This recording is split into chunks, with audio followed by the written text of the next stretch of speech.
Movie की starting साल 2802 से होती है और हमें दो एस्ट्रोनॉट अपने स्पेसशिप में नजर आते हैं जो किसी एंटेरिस नाम के ग्रह पर जा रहे होते हैं, क्योंकि इन्हें पता चला है कि वहां पर इंसान रहते हैं। और हमें ये भी बताया जाता है कि हमारी पृथ्वी पर एक वायरस की वजह से महिलाओं की प्रजाति खत्म हो चुकी है। और इसीलिए जब इन दोनों एस्ट्रोनॉट को पता चला कि एंटेरिस ग्रह पर भी इंसानों की प्रजाति है, तो इन्होंने फैसला किया कि वो दोनों एंटेरिस जाकर वहां से कुछ लड़कियों को ढूंढकर पृथ्वी पर लेकर आएंगे ताकि पृथ्वी पर महिलाओं की प्रजाति फिर से आ सके। और फिर जब स्पेसशिप एंटेरिस ग्रह पर लैंड करने वाला होता है, तभी अचानक ही उसमें आग लग जाती है। ये देखकर एडम और जैक स्पेसशिप को संभालने की पूरी कोशिश करते हैं, लेकिन स्पेसशिप ग्रह की सतह पर गिरकर क्रैश हो जाता है। हालांकि इस एक्सीडेंट में एडम को ज्यादा चोट नहीं आती है, लेकिन जैक के हाथ पर थोड़ी चोट लग जाती है, जिससे उसका बहुत सारा खून बह जाता है। इसके बाद हम एंटेरिस ग्रह को देखते हैं जो पूरी तरह बंजर और वीरान होता है, जहां इन्हें दूर दूर तक ना कोई आदमी और ना ही कोई खाने पीने का साधन नजर आता है, जिससे इन्हें लगता है कि इस ग्रह पर इंसानों का होना एक अफवाह है। लेकिन जब एडम जैक की चोट का इलाज कर रहा होता है, तभी अचानक इन्हें कुत्ते के भौंकने की आवाज आती है। तो एडम आवाज का पीछा करते हुए आगे जाता है, तभी एक जगह एडम को एक छोटा बच्चा एक कुत्ते के साथ नजर आता है।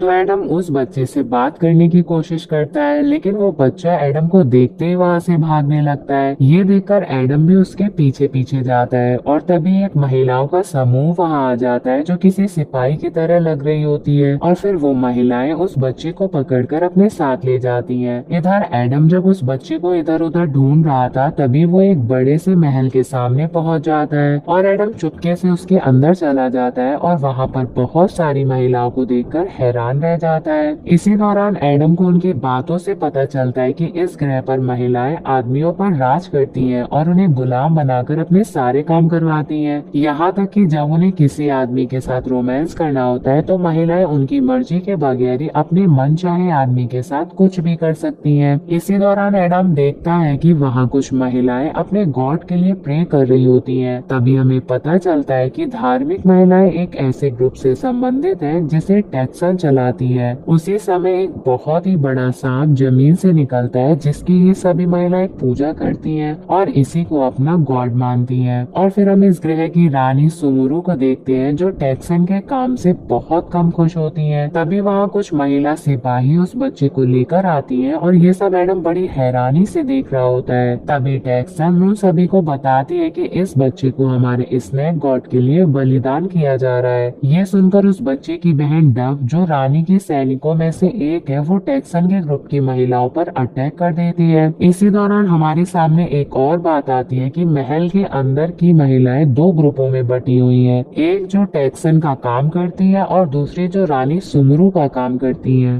वहीं डव टैक्सन के सिपाहियों के साथ लड़ी रही होती है कि तभी स्नेक गॉड टैक्सन के ग्रुप की एक महिला सिपाही को निगल लेता है। ये देखकर टैक्सन काफी गुस्से में आ जाती है और अपने सिपाहियों से डव को पकड़ने के लिए बोलती है, लेकिन रानी उसे ऐसा करने से रोक देती है, जिससे रानी और टैक्सन में बहस हो जाती है। इसी बीच एडम, जो एक कोने में छुपकर इनकी सारी बातें सुन रहा था, तभी उसके फोन पर जैक की कॉल आ जाती है, जिसकी आवाज वहाँ मौजूद सभी महिलाएं सुन लेती हैं। ये देखकर टैक्सन अपने सैनिकों से एडम को पकड़ने के लिए बोलती है और एडम उन पर अपनी गन चलाकर भागने लगता है। इसी भागा दौड़ी में वो छोटा बच्चा भी वहाँ से भाग निकलता है और फिर कुछ देर बाद हम एडम और उस बच्चे को एक साथ देखते हैं, जिसे बचाने के लिए एडम अपने स्पेसशिप पर ले जाता है। लेकिन तभी टैक्सन के महिला सिपाही एडम पर अटैक कर देते हैं, जिसमें वो बच्चा तो बच जाता है, लेकिन एक सिपाही एडम के पैर में तीर मार देती है। लेकिन फिर भी एडम बड़ी मुश्किल से स्पेसशिप के अंदर आ जाता है, पर तीर में जहर लगे होने की वजह से एडम की हालत खराब होने लगती है।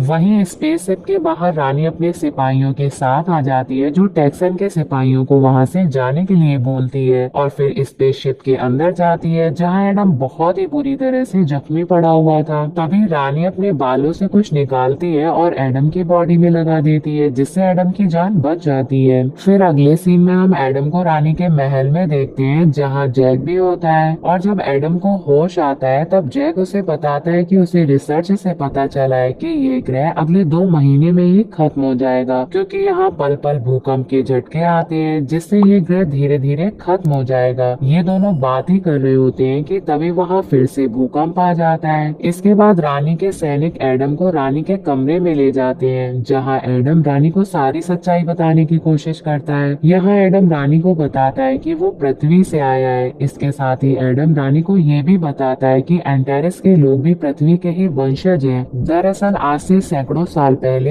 एक एस्ट्रोनॉट लोगों का दल इस ग्रह पर लाइफ की खोज करने के लिए आया है, जिन्होंने पहले 100 सालों तक पृथ्वी पर संपर्क बनाकर रखा, लेकिन बाद में कुछ तकनीकी खराबी की वजह से उनका पृथ्वी से संपर्क टूट गया और इस वजह से ही वो सारे एस्ट्रोनॉट लोग इसी ग्रह पर फंस कर रह गए। अब एडम की सारी बातें सुनने के बाद रानी भी हैरान हो जाती है और एडम की बातों पर इसलिए यकीन करती है क्योंकि उसके पूर्वजों ने भी पहले पृथ्वी के बारे में बताया था। और फिर रानी एडम को अपने ग्रह के बारे में बताती है कि यहाँ लगातार भूकंप आने की वजह से ये ग्रह पूरी तरह बर्बाद हो गया। तभी अचानक टेक्सन का एक ग्रुप पावर में आया जिसने ग्रह पर रहने वाले लोगों को स्नैक गॉड के प्रति आकर्षित किया। वहीं टेक्सन एक शाही परिवार से आती है जो मेरी तरह ही रानी बनना चाहती है, लेकिन ग्रह के लोगों ने उसे अपनी रानी स्वीकार नहीं किया और इसी वजह से टेक्सन अपने ग्रुप को बड़ा कर रही है ताकि एक दिन वो रानी को मारकर उसकी जगह राज कर सके। इसके बाद रानी एडम को बताती है कि बहुत सालों पहले आदमियों ने यहाँ प्रकाश की बहुत फ्लैश देखी जिसमें बहुत से आदमी मारे गए थे और उसी दिन से महिलाओं ने आदमियों को अपना गुलाम बना लिया। इसके बाद रानी एडम को अपनी खदान में ले जाती है जहाँ बहुत से आदमी गुलामों की तरह खुदाई का काम कर रहे होते हैं। यहाँ रानी एडम को बताती है कि हम आदमियों का इस्तेमाल अपना काम करवाने के लिए या फिर स्नैक गॉड को बलि चढ़ाने के लिए करते हैं। इसी दौरान जब एडम रानी को ये समझाने की कोशिश करता है कि ये ग्रह अगले 2 महीने में खत्म होने वाला है तो रानी उसकी बातों पर यकीन करने की बजाय उसे पीटने लगती है और उसे अपने सैनिकों से कालकोठरी में डालने के लिए कहती है। इसके बाद जब रानी के सैनिक एडम को कैद करने के लिए ले जा रहे होते हैं तभी टेक्सन के ग्रुप के लोग उन पर अटैक कर देते हैं जो रानी के ग्रुप की सारी महिला सैनिकों को मार देती है और एडम को पकड़कर अपने साथ ले जाती है। वहीं हम देखते हैं कि इस लड़ाई के बीच उस छोटे बच्चे की बहन डब बहुत बुरी तरह जख्मी हो जाती है और फिर अपने छोटे भाई के सामने ही दम तोड़ देती है। दूसरी तरफ टेक्सन के सैनिक एडम को टेक्सन के पास ले जाते हैं जहां टेक्सन एडम को अपने ग्रुप में शामिल होने के लिए बोलती है और जब एडम इस काम के लिए मना करता है तो टेक्सन उसके साथ फ्लर्ट करने की कोशिश करती है, लेकिन एडम फिर भी उसे मना कर देता है। इससे टेक्सन काफी गुस्से में आ जाती है और एडम पर अटैक कर देती है, पर इससे पहले कि टेक्सन एडम को कोई चोट पहुंचा पाती तभी रानी जैक के साथ वहां आ जाती है और एडम को टेक्सन से बचा लेती है। यहाँ टेक्सन जब रानी से लड़ने की कोशिश करती है तो रानी उसे एक ही मुक्की में बेहोश कर देती है। इसके बाद रानी जैक और एडम को वहाँ से बाहर लेकर जाती है। इसी दौरान जैक एडम को बताता है कि उसके पास पहले की तुलना में बहुत कम समय बचा है। यहाँ रानी भी इन दोनों के बीच की बात सुन लेती है। तभी रानी एडम को एक वर्ल्ड जोन नाम की जगह के बारे में बताती है और ये वही जगह है जहाँ हजारों साल पृथ्वी से आया हुआ स्पेस से उतरा था।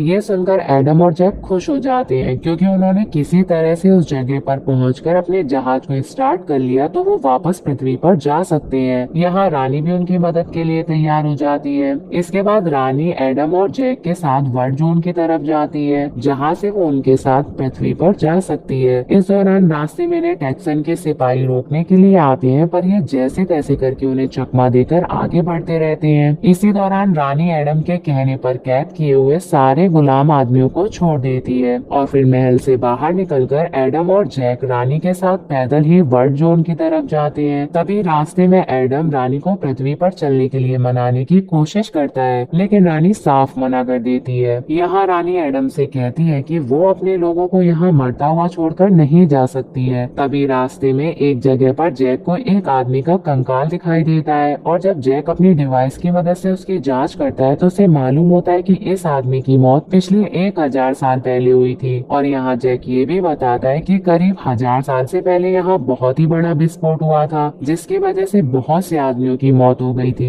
ये सुनकर रानी समझ जाती है कि ये वही रोशनी की चमक थी जो सदियों पहले उनके पूर्वजों ने देखी थी। इसका मतलब कि वो सब एक झूठ था। जो कुछ भी उनके धर्म में कहा गया था कि मर्द प्रजाति बहुत ही खतरनाक है। अब सारी सच्चाई जानने के बाद रानी अंदर से बहुत दुखी होती है, लेकिन एडम उसे आगे बढ़ने के लिए कहता है क्योंकि अब उनके पास ज्यादा समय नहीं बचा था। अगले सीन में ये सभी लोग वर्ड जोन के पास पहुंच जाते हैं, जो कि एक बहुत ही बड़ा स्पेस शिप होता है। और फिर जैक और वो छोटा बच्चा इंजन को स्टार्ट करने की कोशिश करने लगते हैं, जबकि एडम और रानी स्पेसशिप की तकनीकी चीजों को चेक करने लगते हैं। और फिर बहुत मेहनत के बाद एडम और जैक स्पेसशिप के इंजन को स्टार्ट करने में कामयाब हो जाते हैं। पर तभी टैक्सन अपने सिपाहियों के साथ वहां आ जाती है और इन पर अटैक कर देती है, जिससे वहां बहुत ही घमासान लड़ाई होती है। पर एडम अपनी हाईटेक गन से टैक्सन के सभी सिपाहियों को मार देता है, लेकिन टैक्सन अभी जिंदा होती है, जो रानी से दो दो हाथ करने के लिए कहती है। ये सुनकर रानी टैक्सन को जबरदस्त तरीके से मारती है। इसी बीच टैक्सन जब रानी को जान से मारने की कोशिश करती है, तभी एडम उसे अपनी गन से शूट कर देता है, जिससे उसकी मौत हो जाती है। इसके बाद जैक स्पेसशिप को उड़ान भरने के लिए तैयार करता है। वहीं अब रानी भी समझ जाती है कि उसका ग्रह अब खत्म होने वाला है, तो अब रानी भी एडम और जैक के साथ पृथ्वी पर चलने के लिए मान जाती है। और जब ये सभी लोग स्पेसशिप में बैठकर उड़ान भरते हैं, तो एंटेरिस के लोग स्पेसशिप को आसमान में उड़ता हुआ देखकर काफी परेशान हो जाते हैं।